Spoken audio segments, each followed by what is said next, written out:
Di na yan. Meron pa ba natira si Darna? Meron po nahabol naman si Boy at saka si Balbo na.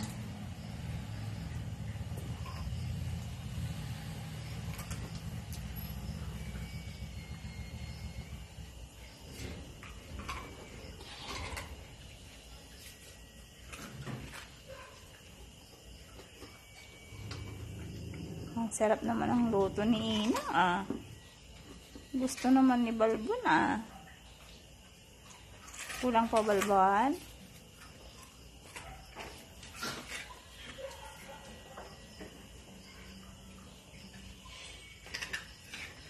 Asan si Kibol? Ayan dyan ang Kibol.